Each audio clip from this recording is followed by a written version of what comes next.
भूल नहीं मेरा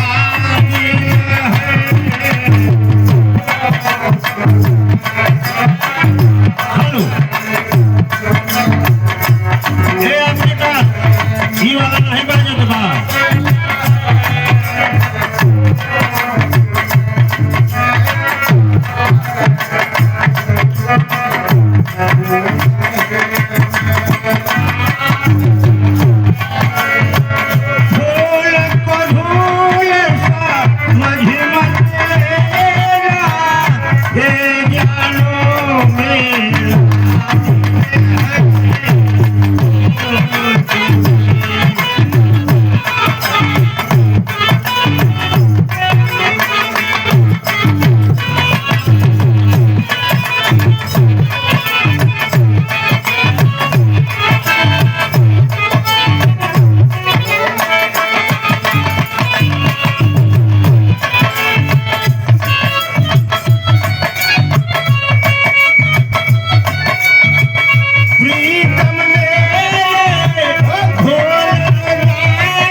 बढ़िया प्रसंग आप लोगों ने सुना। अब हम तेज से कुछ कहता ही नहीं बने कहा तो बाऊ मारी जाए नहीं बाप कुत्ता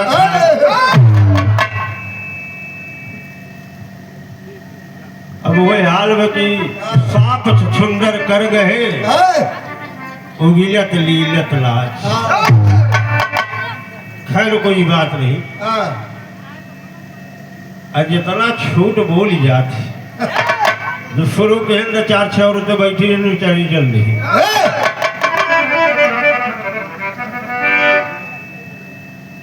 आधा में दिन में जब प्रतापगढ़ भंडारण कार्यक्रम होता राम जी भाई तो 40% मर्द रहा थी और 60% औरत रहती।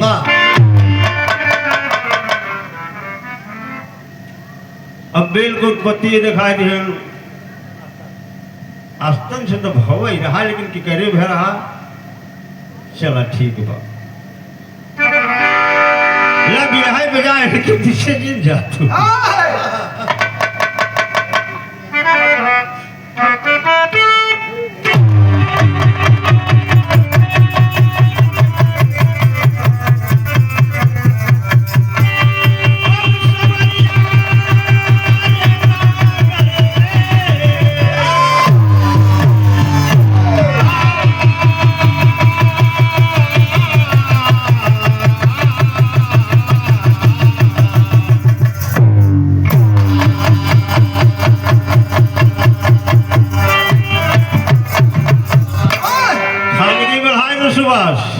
अगर 2-4 साल और गाँव कोई 2-4 दूधा से संगत कही ले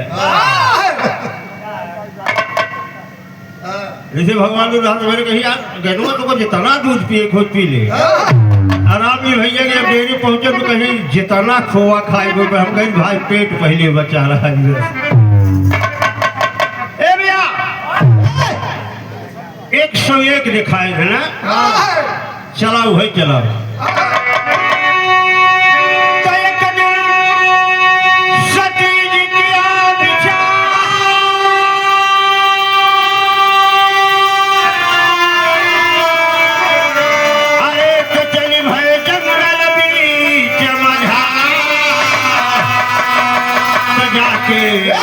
भोले जी के आफर चली लाए।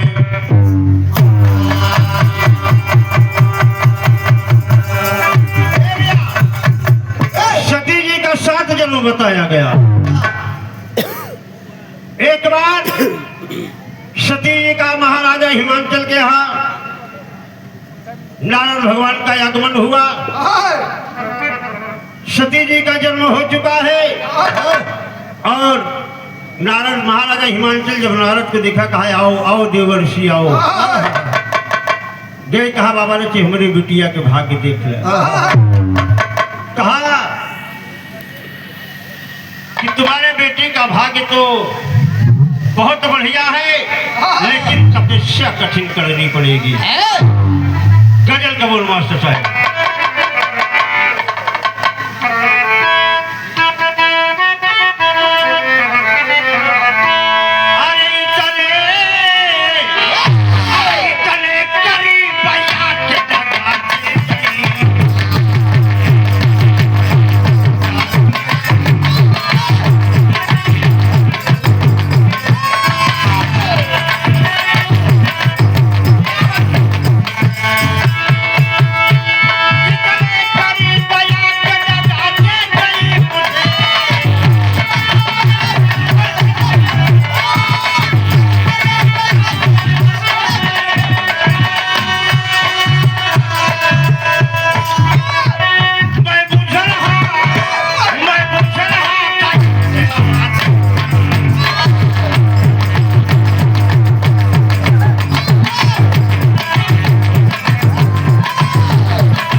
इतना सुंदर भाव लिखा है। अरे भगवान तेरी शान है दुनिया जहान।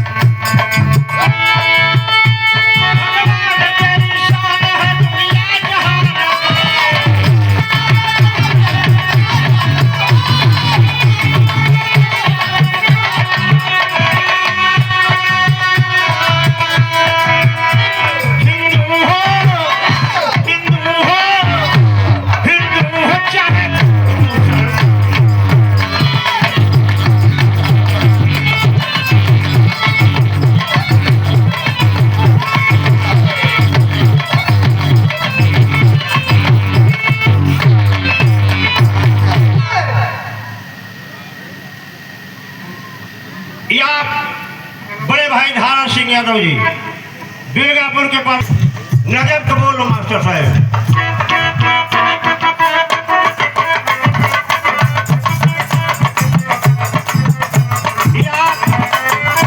बड़े भाई जीतलाल आप दुर्गापुर के पावन सर्जरी से 51 रुपए का पुरस्कार नमस्ते भैया के साथ साथ विराह प्रेमियों को मेरा 100 से नमन हुई।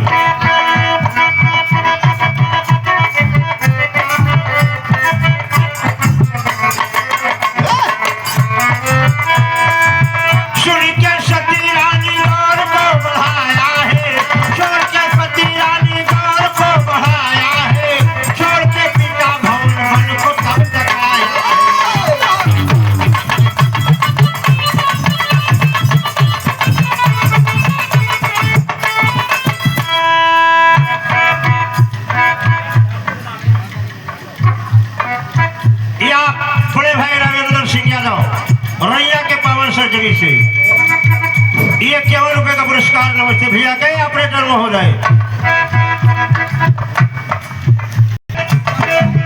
सुन के सती रानी गौर को बढ़ाया है, छोड़ के सती रानी गौर को बढ़ाया है, छोड़ के पिता भवन बन को तब तकाया है।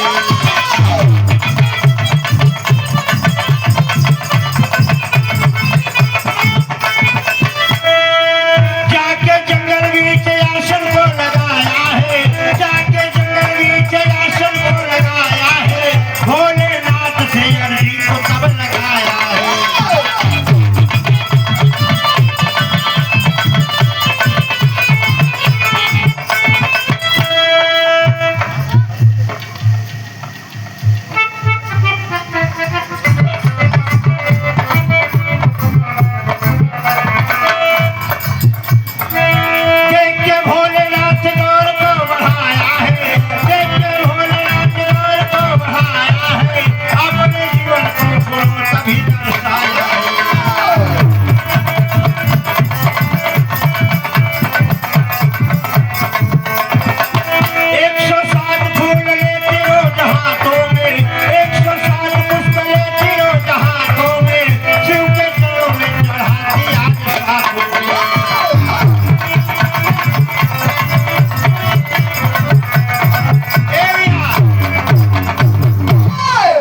केलगरपति भगवान भोलेनाथ, त्रिभुवन कैलाशपति भगवान भोलेनाथ बनेंगे, लेकिन बहुत तपस्या करना पड़ेगा।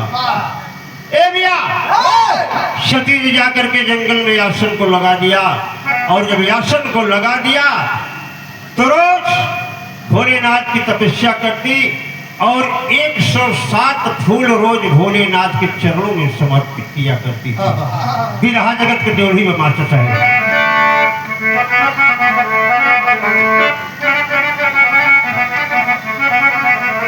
या बड़े भाई राम कैलाश यादव बदरुद्दीनपुर, आपके तरफ से 21 रुपए का पुरस्कार नमस्ते भैया के।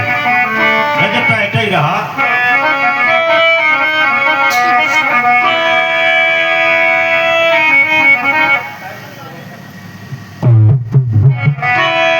अरे राम लहर में शिव की पूजा कर रही, एका ड्योढ़ी कहा थी पहलवान भाई। हम अपने जमाने में हम लोग जब बिरहा गावत रहे, जब ड्योढ़ी अगला कलाकार बोले कि अंदाज लग गया बिरहा नहीं आएगी बाबा। आज बिरहा ड्योढ़ी को पता ही नहीं चला। अरे राम लहर में शिव की पूजा कर रही, अरे 107 पुष्प ले उमा जी अपनी लहर में शिव की पूजा कर रही।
फूल अपने अंचल में जब लिया और जिस समय आसन पे बैठ गई, उस समय पूजा आराधना करने के बाद सती सोचा कि 107 फूल मैं भगवान भोलेनाथ के चरणों में समर्पित करूं। उस समय होता क्या मास्टर साहब का जवाब, अरे कसर मसर कर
सती जी जब सोचा कि 107 फूल मैं भोलेनाथ के कमलों चरणों में समर्पित करूं, एक फूल से एक भौरा निकल के भाग चला।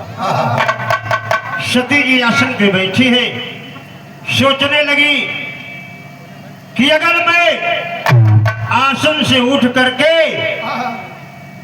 अगर एक फूल लेने के लिए जाऊंगी तब भी मेरी पूजा टूट जाएगी, मेरी तपस्या टूट जाएगी, और अगर नहीं जाऊंगी तब भी मेरी पूजा अधूरी मानी जाएगी। उस समय सती जी आसन पर बैठी है और जो आरती वाली थाली है वही थाली हाथ में लेकर के सोच रही है। कहना मास्टर साहब, अरे भगती में धियनवा और लगवली बौरही,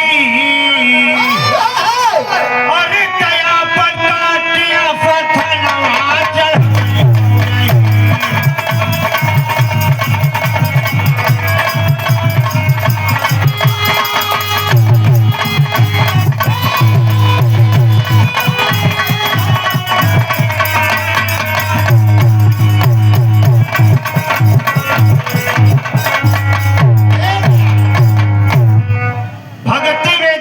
लगवली बौरही, आपन काटी स्थनवा चढ़ौली बौरही। देखा अपना स्तन काट करके 108 फूल समर्पित किया। उस समय भोलेनाथ ये दशा को देख रहे हैं। देखी भोलेनाथ तब हो गए हताश हो, कहे अब धरती पे भारी हो जाए विनाश हो।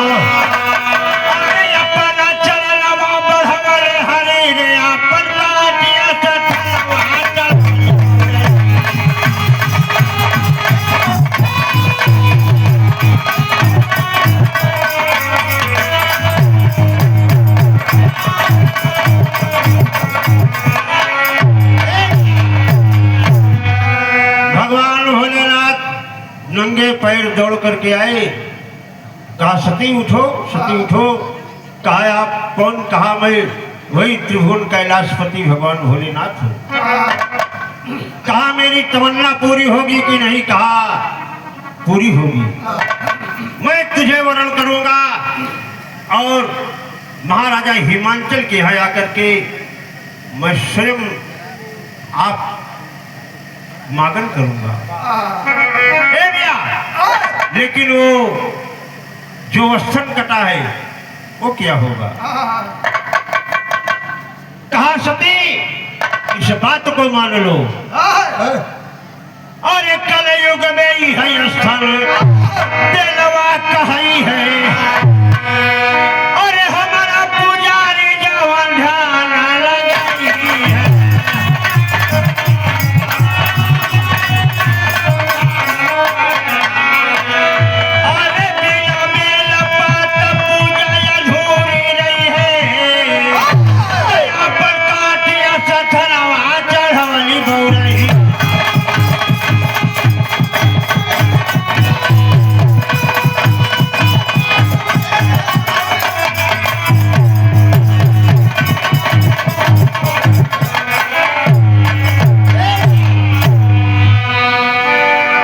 सती जी को वरदान दिया कि कलयुग में जो भी भक्त मेरे दर्शन के लिए आए, मेरी पूजा करेगा, मेरी तपस्या करेगा, बगैर बेल पात्र चढ़ाए पूजा अधूरी मानी जाएगी। बाबा दीन है सड़क के वासी आभा करे।